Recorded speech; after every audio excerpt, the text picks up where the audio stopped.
This is going to be a little bit shorter of a video than normal because the topic is not exactly, it's not one that lends to huge amounts of conversation, but it is one I find interesting, which is GTA 6.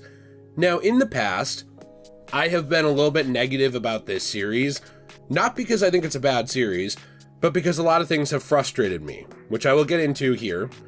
But GTA 6 has been delayed to May of 2026. And a lot of people are upset. I have noticed talk online kind of be, "Aw man, that sucks. I wish it was coming out now. I was really excited for this game," ranging all the way to skepticism as to why it was delayed. And I kind of wanted to take a look at the potential reasons today. Now, do I have a foot in the door at Rockstar? No. But in general, there's one big positive to this. I think maybe two, and a potential negative that I wanted to take a look at. The positives are, first off, this does free up 2025 for people's backlogs if they have games they want to play, and it also does kind of free up these smaller developers who were worried about the ambiguous GTA 6 launch window, because what we saw with Oblivion Remastered, actually, which I talked about over on my other channel, JRPG, where I cover role-playing games, I have the link to my other channels in the description, but what we saw too with that was the sort of shadow drop, the ambiguous drop around that, actually affected a lot of other video game developers who were making smaller games at the time. With the economy being the way it is, not just in America, but in the world, a lot of people don't have tons and tons of money to drop on video games. I mean, it's a hobby, it's a luxury, right? It's not a necessity. So when it comes down to it, when you have a huge game like this, it does actually take away eyes from other games that might actually be really good, but they might not have the marketing push and budget of a Rockstar game. Another positive for this, by the way, is the fact that this does give them more time to, as the kids say, cook. It gives them more time to actually put together a competent product. But a big potential negative for this is that this could have to do with the potential pricing restructure of the video game industry, looking at Nintendo, Microsoft, and others.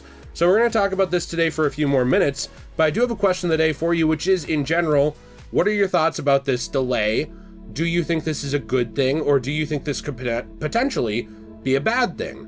I'm interested to hear that down below. And also, if you do like this content, I do plan to do some more GTA stuff. I actually do have some positive videos lined up on some of the Rockstar games on here, but also I've been playing through GTA Online with my friends over on Degenerate Plays. That's a channel that has not gotten a lot of attention that I really am trying to grow. It is a podcast style Let's Play channel where we play through games, hang out together and talk. So the link to that will be in the description down below, and I'll have some other stuff to tell you about near the end of the video. But here's the thing with this.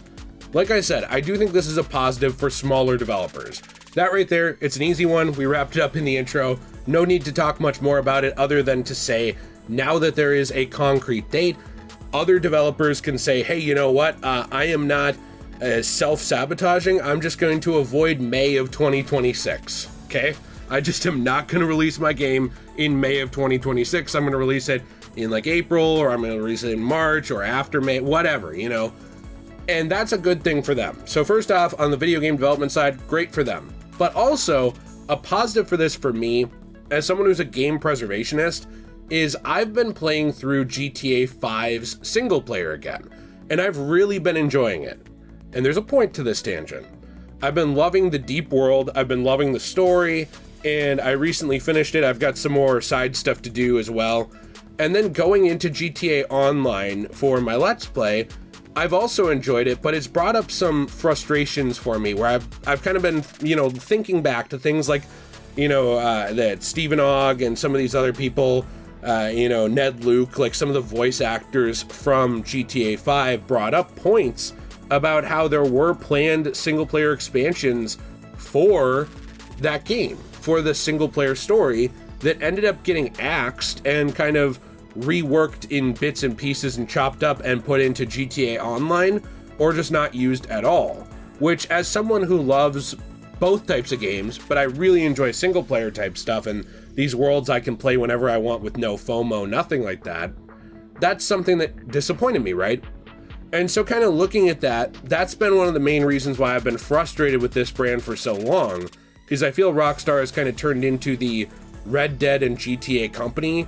They've dropped single-player expansions, gotten rid of them basically in this last generation or two. They've dropped Bully and their other games, and they've really just focused on these two franchises. Now that said, this right here, this delay, does play into that.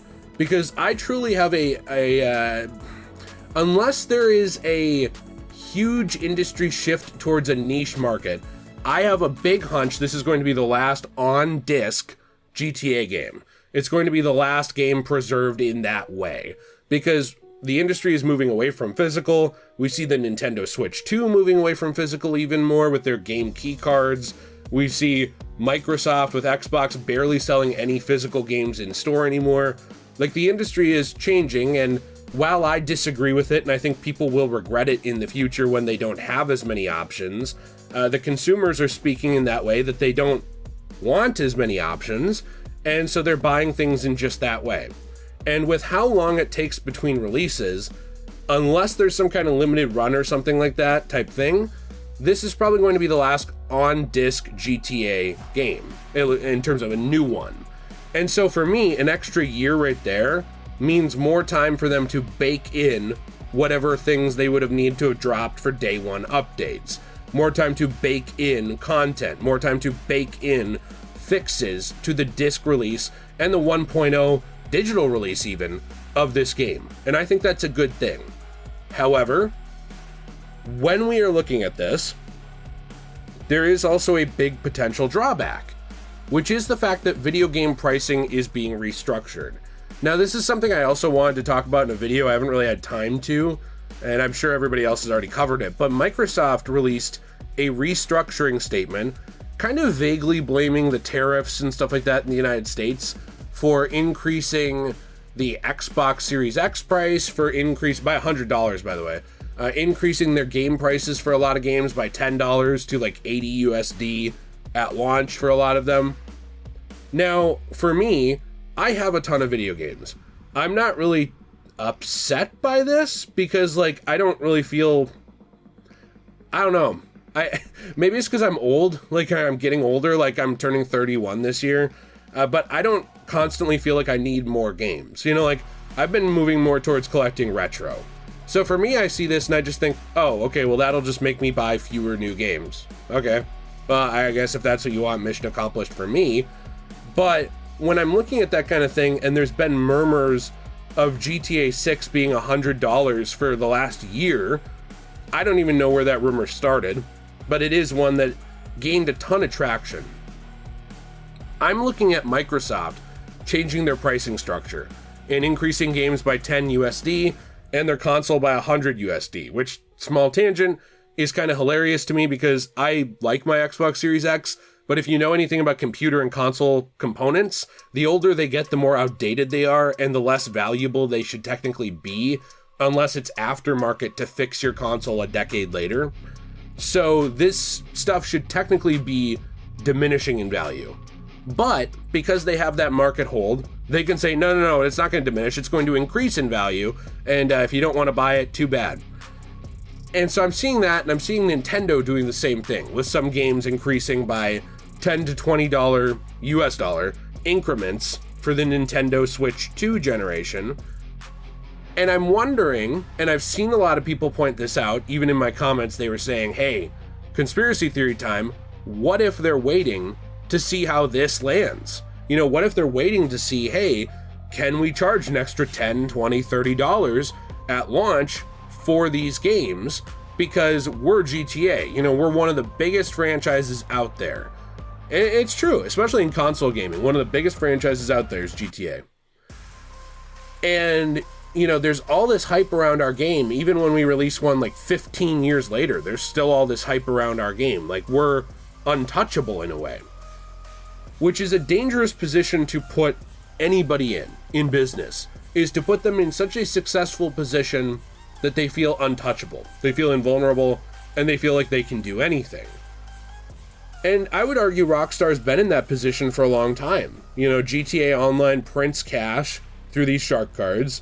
It is a point of frustration I have harped on ad nauseum, so I don't need to go into it too much here. but it is definitely one of the reasons why we don't see much single player content anymore post-launch with any of their games. It's almost like the launch of single player is used as a stepping stone to then get people into the multiplayer component of the game. It didn't work with Red Dead Online, and it would have cost too much money to revamp it, so they basically ditched that. But even there, it seemed like that was the goal, was release Red Dead Redemption 2, get people into Red Dead Online, but then when it was going to cost a lot of money to rework and they were already printing it with GTA Online, it wasn't worth doing. So they just kind of went back to that. But I'm looking at this and I'm seeing, they have that market hold, and they have people kind of like in a throat hold, like in a chokehold, I should say, where people are just excited no matter what. And hey, I like GTA. I've loved the single players. I enjoy the online. Like I said, go to Degenerate Plays, check it out. I would love to see you there. I've been having a fun time with it, but I also think it's a dangerous position to put a developer or anyone in any industry in, make them feel like they can do whatever they want. And I do worry with the hype around this game, like a lot of people who commented worry, that there could be a waiting and feeling out the room type of thing going on here to see if we sit on this for a little bit, hype is not going to go down. Sales are not going to decrease. Then we release another trailer strategically in the meantime somewhere. Obviously, that worked out very well for them. And then we drop the game, in May of 2026, and maybe by then we can charge $80 for it or $90. That's a potential bad thing that could come from this. Now, that's just speculation. But look at the market. The market is changing, and it's changing quickly. We're moving away from physical, like I said. We're moving more towards digital. We're moving more towards higher prices. We're moving more towards that with multiple publishers, multiple console systems out of the 3 console families that people look to, nowadays, Xbox, PlayStation, Nintendo. Basically what you have is 2 of those 3 already committed to higher prices. And so now you have a game pushed back a year. What's that market going to look at like in a year? Now, maybe that falls through. Maybe video game sales tank. People say, hey, this is not worth $80 to me. And anybody can point out well, why is this worth this amount to you? Why is this worth this amount to you? Which you see people do online. And it's like, sure, maybe hour for hour, it's a good value. But to me, it's not worth $80. And maybe that crashes and these games don't sell as well. And then, Rockstar knows, okay, well, we can't do that. But on the other hand, maybe it does extremely well. Maybe this doesn't impact game sales like at all. There's very few people like me who are cheapskates who don't want to pay that. It's a joke. If you don't want to pay that, I get it. I don't either. And maybe it does really well and the consumers do what they always do, consume. And then this just, reaffirms to Rockstar that they can charge more. That's a negative. I don't know. I'm interested to hear your thoughts. Hopefully all that is like doomsday type predictions that don't come to pass, but we don't know. So let me know what you think down below. I did have one thing I wanted to shout out. I know I've said Degenerate Plays a few times. You check that out. I appreciate it. We have a Fortnite code, which is DJAY123. Every month that goes to help support our channel. So thank you very much. A lot of my videos have not been getting pushed on here. So if you want to check those out, that means the world to me. And finally, we do have our own store, CosmoBunny.shop, which is having a special sale, which goes for a few more days. 15% off your entire purchase of coasters, keychains, trays, and more, made from recycled comic book, manga, magazine, and more paper. This is from books that were damaged. They were unable to be sold by stores. So we take these books sometimes at dirt cheap prices, sometimes just for free. And what we do is we retake that stuff, we transform it into a new medium of art for your home, and then we actually recycle the rest of it. So there is a code down below, or I should say a URL, a link, which you can take that will link you directly to the website, and it will auto apply that discount to you. If you don't take that link, you have to put in code SALE, which is SALE, but I would say just take the link, because if you're lazy like me, it's an easier way to do it. But I hope you have a fantastic day, and as always, everyone, stay shway.